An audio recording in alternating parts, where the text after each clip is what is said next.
Voici un des plus gros problèmes que j'ai aujourd'hui avec le système éducatif. Le système éducatif, notamment francophone, c'est le fait d'enseigner aux étudiants, aux élèves, ce qu'ils n'ont pas réellement besoin. Pourquoi est-ce qu'en 2025 encore, on apprend aux élèves, aux étudiants, on les demande plutôt de retenir par cœur? Le cerveau n'est pas fait pour retenir, je suis désolée. Le cerveau est fait pour amener de la créativité. On tue totalement la créativité de l'élève, des étudiants à partir déjà de l'école. Je suis totalement contre le système éducatif, encore pire en Afrique. Et je pense que si nous voulons nous baser sur des axes de développement, si on veut se baser sur des leviers de développement africains, je pense qu'on devrait reconsidérer totalement le système éducatif africain.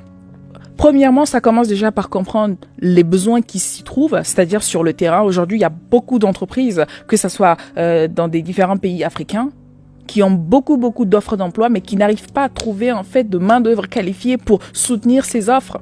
Pourquoi? Parce que simplement, la formation est une chose. J'ai l'impression que la formation et les attentes des entreprises sont totalement dissociées. Déjà là, il y a un problème. Quand on veut se baser sur le développement d'un pays, l'un des premiers axes sur lequel on doit travailler, à part l'agriculture, bien évidemment, c'est l'éducation. On doit s'assurer en fait que ce pourquoi les élèves sont formés sont bien évidemment conformes aux attentes du marché. Et si ça tenait qu'à moi, je l'ai dit à maintes reprises lors de mes conférences, je me demande pourquoi encore le master existe pour tout le monde. Sincèrement parlant, si ça tenait qu'à moi, je pense qu'on devrait privilégier beaucoup plus les lycées professionnels que les lycées généraux. Pourquoi? Parce qu'on a besoin de beaucoup plus de praticiens que de théoriciens dans le monde dans lequel nous vivons, encore plus en Afrique. On devrait privilégier la pratique et non la théorie.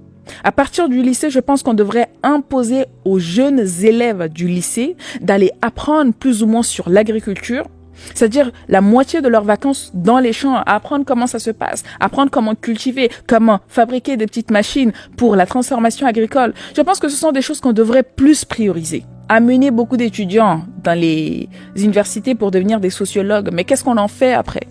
Ils vont étudier quelle société? Une société qui est dysfonctionnelle? Il y a un problème de priorisation, il y a un problème d'organisation, un problème de structuration, il y a un véritable problème surtout.